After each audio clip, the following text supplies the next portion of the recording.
첫 번째 웨비나에 이어 두 번째 웨비나를 진행하는 오늘은 주로 세포 내의 변화를 측정할 수 있는 그래뉴러러티 분석 방법 및 예시에 대해 안내드리도록 하겠습니다. 이에 앞서 지난 시간 설명드렸던 내용을 간략히 다시 짚고 넘어가겠습니다. 하이 컨텐트 스크리닝, 줄여서 HCS라 불리는 시스템은 위에 보시는 것처럼 박스 안에 현미경의 구조를 구현한 것으로서 자동화 형광 현미경과 정량적 이미지 분석이 결합된 스크리닝 기법을 지칭합니다. 이를 통해 단일 세포 수준에서 편향되지 않은 멀티 파라미터 데이터를 획득할 수 있습니다. 이러한 시스템을 이용해 기존의 형광 현미경과 달리 더 많은 샘플 분석이 가능해져 통계적 유의성을 확보하며 연구자 편향을 제거할 수 있습니다. 또한 더 높은 생리적 관련성과 깊은 생물학적 통찰력을 얻을 수 있습니다. 저희 HCS 솔루션인 이미지 익스프레스 시스템은 5개의 제품군으로 구성되어 있습니다. 발표에서는 개별 랩에서 쉽고 간단하게 이미지를 기반으로 한 결과를 활용할 수 있는 이미지 익스프레스 피코를 활용한 분석 예시를 보여드리겠습니다. 오늘 소개해드리는 예시 실험 및 분석을 수행한 피코라는 장비는 HCS 시스템을 새로 도입하고자 하시거나 HCS의 장점을 쉽고 간단하게 활용하고자 하는 연구자에게 걸맞는 자동화 이미징 솔루션입니다. 이미지 익스프레스 피코 시스템은 와이드 필드를 기반으로 6개의 폭넓은 배율 선택지와 6가지의 형광 채널을 통한 이미징이 가능합니다. 또한 다양한 레벨에 준비된 샘플을 이미징하고 분석할 수 있어 편의성을 제공합니다. 이러한 이미지 획득 및 분석은 셀 리포터 익스프레스, 줄여서 CRX로 불리는 소프트웨어에서 진행하게 됩니다. 이미지를 분석하고 수치화에 활용하는 과정은 총 4단계로 나눌 수 있습니다. 첫 번째, 이미지를 획득한 후 두 번째로 이미지를 기반으로 한 세그멘테이션 마스크를 만듭니다. 이렇게 이미지를 기반으로 세그멘테이션 마스크가 만들어지면 이 부분은 모두 수치화 가능한 영역으로 전환되어 개수, 면적, 형광, 세기 등의 다양한 수치를 테이블 형식으로 얻을 수 있으며 이는 유의미한 결과를 도출하는 단계로 이어집니다. 피코의 소프트웨어에 탑재된 분석 모듈은 셀 스코어링, 그래뉴러러티, 아웃그로스, 크게 3가지로 분류할 수 있습니다. 공통적으로 형광 세기, 면적, 셀 개수 등의 수치 획득이 가능하며 그래뉴러러티는 그래뉴에 대한 추가적인 분석값을 분석 결과로 획득할 수 있습니다. 오늘 두 번째 웨비나에서는 주로 그래뉴러러티 분석 방법에 대해 다루고자 합니다. 그래뉴러러티는 세포 소기관의 변화를 관찰할 수 있는 분석 모듈을 포함하고 있습니다. 엔도사이토시스, 인터널라이제이션, 라이소조멀 데그라데이션, 마이토콘드리아, 파고사이토시스, 오토파지 등의 분석 모듈이 탑재되어 이미징과 동시에 분석이 가능하며 피젠 베지클 모듈을 통해 원하는 그래뉴의 크기 및 세기를 피츠와 베지클 2가지로 구분하여 분석도 가능합니다. 첫 번째 간단한 예로 오토파지 분석 예를 보여드리고자 합니다. 세포는 파란색으로 핵을 염색하고 마이토콘드리아는 빨간색으로, 오토파지 베지클 마커는 녹색으로 염색하여 20배율 렌즈로 촬영한 이미지입니다. 파지티브 컨트롤에서 녹색으로 염색된 오토파지 베지클 발현이 증가함을 이미지상으로 확인할 수 있습니다. 이렇게 형성된 오토파고점을 정량하기 위해 CRX의 프리컨피겨 모듈 중 하나인 오토파지 모듈을 사용하면 하얀색 마스크로 오토파지 베지클을 인식한 것을 확인할 수 있습니다. 오토파지 베지클을 정교하게 인식해냈음을 확인할 수 있습니다. 이렇게 얻은 분석 결과는 샘플의 그래뉴 개수를 X축으로 그래뉴의 시그널 세기를 Y축으로 표시한 스캐터 플롯으로도 정리가 가능합니다. 그래뉴의 개수가 적고 발현량이 낮은 네거티브 컨트롤과 반대로 개수와 세기가 큰 포지티브 컨트롤의 분포도를 CRX 소프트웨어에서 바로 확인하여 실험의 유의성을 확인하고 가시화된 그래프를 결과 공유해 확인할 수 있습니다. 다음으로 리셉터 인터널라이제이션의 이미징과 분석의 예시를 안내드리겠습니다. 리셉터 인터널라이제이션은 세포막에서 세포질로 활성화된 수용체의 이동을 측정하여 특정 부류의 세포표면 수용체의 활성화를 측정하는 시험법입니다. 리셉터 인터널라이제이션 분석을 통해 실험 화합물이 원하는 수용체를 표적으로 하는지 또는 수용체 활성화 수준을 분석을 통해 측정 가능합니다. G프로틴 커플드 리셉터 사이클의 예시입니다. 라이간드가 GPCR에 붙으면 이후 인산화와 베타 어레스틴의 도움으로 GPCR과 라이간드는 세포 내 영역으로 엔도좀을 형성하여 내재화되게 됩니다. 이렇게 내재화된 엔도좀의 형성을 베타 어레스틴 형광으로 표시하여 이미징하고 분석할 수 있습니다. 이후 엔도좀은 라이소조멀 데그라데이션이 되고 GPCR은 재활용되게 됩니다. 실제 인터널라이제이션 분석을 CRX 소프트웨어에서 수행하는 과정을 보여드리겠습니다. 먼저 분석할 이미지를 선택하면 원하는 분석 모듈을 우측 패널에서 선택할 수 있습니다. 인터널라이제이션 어세이 모듈을 선택하게 되면 핵과 그래뉴를 인식시키는 과정을 진행하게 됩니다. 오토로 핵을 선택하면 형광 세기와 크기의 값을 그에 맞게 조정하게 되어 샘플의 핵을 인식할 수 있는 파라미터를 결정하게 됩니다.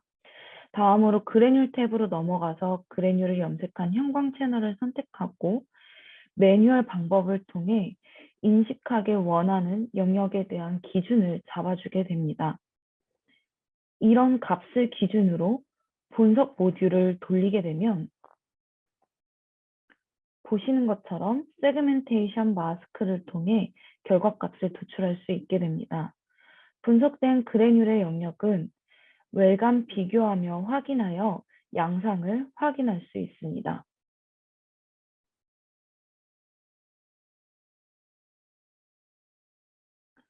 위와 같은 방식으로 GPCR의 인터널라이제이션을 테스트한 예입니다.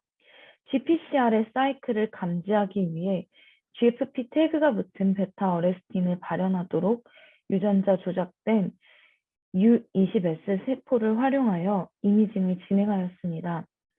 자극이 주어지지 않으면 세포에서 베타 어레스틴은 세포질에 남아있어 오른쪽에 보시는 것과 같은 이미지를 확인할 수 있습니다. 이를 이소프로테놀로 자극하면 라이간드는 GPCR에 결합하고 엔도좀을 통해 세포에 인터널라이제이션 됩니다. 그 시험군을 CRX 소프트웨어를 활용해 분석하면 왼쪽의 이미지에 인터널라이제이션된 엔도좀의 작고 밝은 그래뉴를 분리 및 수치화할 수 있습니다. 다음은 라이브셀의 익사이테이션 650, 이미션 670의 딥레드 형광을 표시하는 라이소 트래커를 활용해 라이소좀을 측정한 어세이입니다. 20배율의 렌즈를 사용하여 이미지를 얻고 분석을 진행하였습니다. 라이소좀을 트래킹하기 위해 핵과 라이소좀을 염색한 형광, 총 2개의 채널을 사용해 특정하였고 플레이트 레이아웃에서 이미징된 영역은 보시는 것과 같이 외곽을 위주로 이미지하였습니다. Z스택 기능도 사용되었는데요. 이 마이크로미터 간격으로 촬영한 4장의 이미지 중에서 초점면이 가장 잘 맞는 면을 합치는 베스트 포커스 알고리즘을 활용해 분석되었습니다. 인터널라이제이션 모듈을 사용해 아래와 같은 파라미터를 통해 분석을 진행하였습니다. 라이소좀을 표시하는 사이5 채널은 백그라운드보다 25 정도 큰 형광 시그널을 가지고 있으며 최소 0.8, 최대 5의 크기를 가진 그래뉴를 라이소좀으로 인식하게 설정하였고 핵의 경우는 다피 채널로 세기값은 368, 최소 8, 최대 40일의 크기를 가지는 오브젝트를 핵으로 인식하게 설정하여 분석을 진행하였으며 오른쪽에 보시는 리스트의 메저먼트 값을 도출할 수 있습니다. 앞에 프로토콜을 활용하여 얻은 헥스트로 염색된 핵과 딥레드의 라이소 트래커로 염색된 라이소좀의 이미지입니다. 앞서 설명드린 분석 모듈 및 설정한 파라미터를 통해 위와 같이 인식된 핵은 연두색으로, 라이소좀을 흰색으로 구분한 어널리시스 마스크를 통해 분석을 진행하였습니다. 시간에 따라 라이소좀이 변하는 양상을 보기 위해 타임랩스 이미징도 진행되었는데요. 10분 동안 45초의 간격으로 3개의 외래 이미징을 진행하였습니다. 보시면 시간에 따른 라이소좀의 변화를 타임랩스 기능을 통해 기록할 수 있었습니다.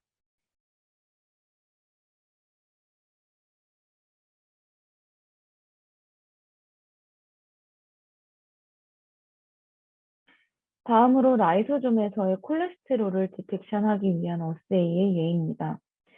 픽싱된 세포를 이용하였고 해당 샘플의 필리핀을 이용해 콜레스테롤을 염색하여 가시화하였습니다.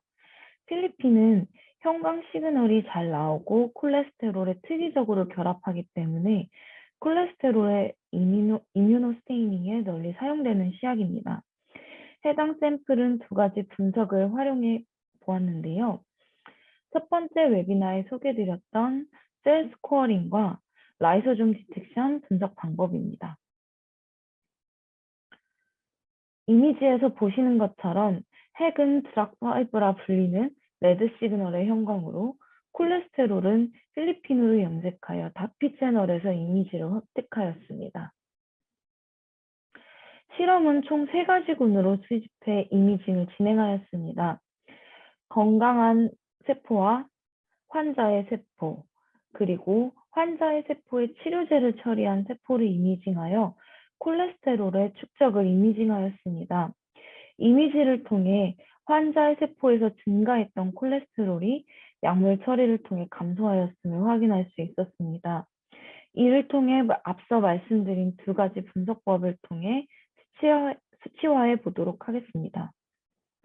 처음으로 셀 스코어링을 통해 마커를 발현하는 세포의 구성이 전체 세포에 비해 얼마나 되는지 분석해 보았습니다. 콜레스테롤을 표지한 필리핀이 발현되는 세포를 분석 마스크를 통해 분석하면 해당 마커를 발현하는 세포의 개수 및 세기 등의 값을 도출할 수 있습니다. 포지티브 셀 에버리지 인텐시티 값을 기준으로 힙맵을 작성했을 때 위와 같은 결과를 확인할 수 있습니다. 포지티브 셀 에버리지 인텐시티 값이 높을수록 빨강색, 낮을수록 초록색으로 표시되는데요. 환자군에서 높은 형광 발현량을 확인할 수 있으며 약물 처리군에서 건강한 샘플군과 같이 콜레스테롤의 발현량이 감소한 것을 확인할 수 있습니다. 힙맵뿐 아니라 힙맵과 함께 실제 수치도 플레이트 전체적으로 확인하실 수 있습니다.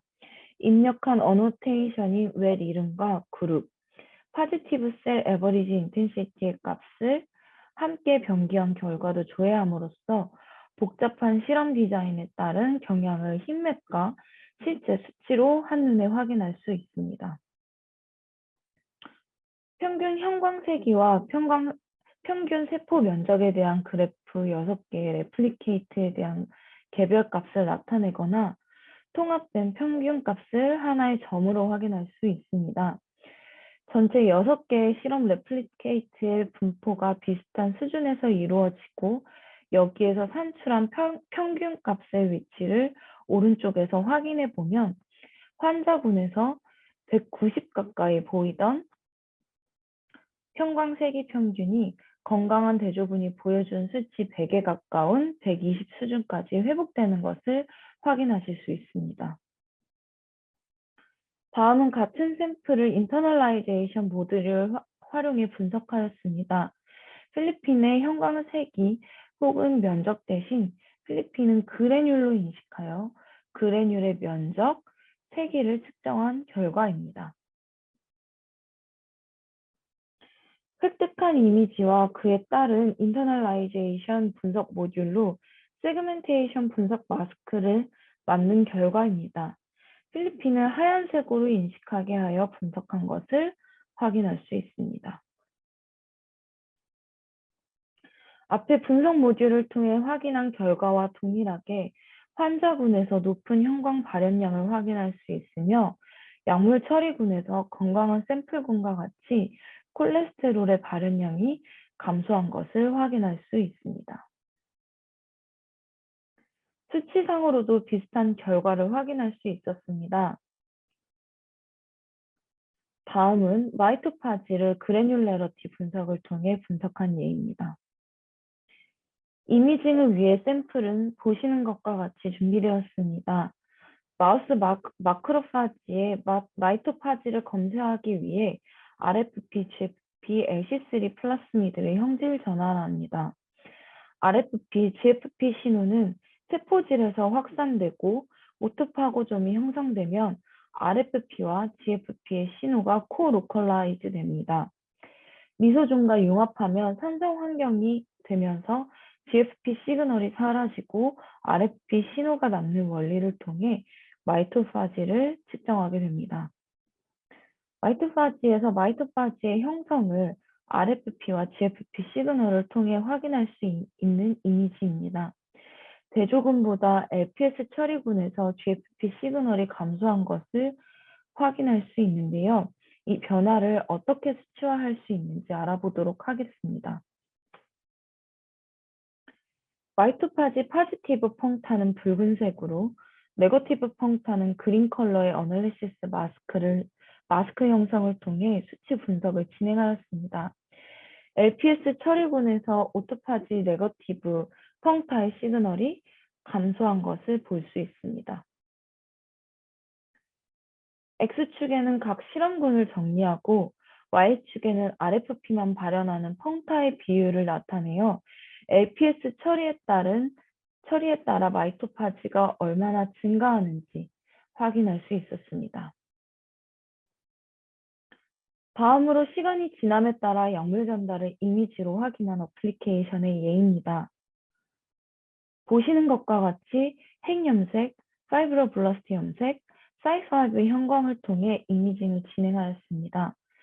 상기 이미지는 브라이트 필드를 포함한 총 4개의 채널을 이용해 10x 오브젝티브를 이용해 획득하였으며 60회의 이미지를 얻는데 10분이 소요되었습니다. 이번 실험 또한 마찬가지로 이미지를 획득하고 나면 보시는 것과 같이 썸네일 뷰로 특정 웰에서 형광 발현이 부각되는 웰을 확인할 수 있는 등 전체적인 양상을 한눈에 확인하실 수 있습니다. B열, D열 등에서 형광 시그널이 증가한 것을 확인할 수 있습니다. 약물을 치고 24시간 후의 결과입니다. 두 가지 포뮬레이션에서 약물의 전달과 캐리어의 전달 과정을 확인할 수 있습니다. 48시간이 경과한 파이브로블라스트의 이미지입니다. 두 번째 포뮬레이션에서 파이브로블라스트 마커와 약물 마커가 증가한 것을 확인하실 수 있습니다. 이렇게 얻은 결과를 분석하면 오른쪽과 같은 세그멘테이션 이미지를 얻을 수 있습니다. 그레이는 마커도 약물도 발현하지 않는 세포, 빨강은 GFP 형광만 있는 세포, 보라색은 약물만 있는 세포, 노란색은 GFP와 약물이 동시에 발현되는 세포, 총 4가지로 분석을 진행하였습니다. 이 세그멘테이션을 이용해 셀의 파퓰레이션을 보는 등 다양한 수치를 얻으실 수 있습니다. 이러한 결과에서 파퓰레이션 대신 약물 전달을 보고 싶으시다면 추가적인 그래뉼러러티 분석 도입이 가능합니다. 약물 처리 24시간 후 GFP와 캐리어를 동시에 발현하는 세포의 퍼센티지를 흰맵으로 확인한 결과이고 이는 48시간 후의 결과입니다. 포뮬라에 따라 GFP와 약물 캐리어를 동시에 발현하는 세포의 퍼센티지를 나타낸 스캐터 플롯을 통해 두 번째 포뮬라에서 두 채널을 양성으로 보여주는 세포의 구성이 70% 가까이까지 분포하며 증가한 것을 확인할 수 있었습니다. 타임랩스 이미징의 추가적인 예시 전달을 위해 카티셀의 암세포 삼일 유도 과정을 라이브셀 이미징을 통해 확인한 어플리케이션을 마지막으로 소개드리고자 합니다.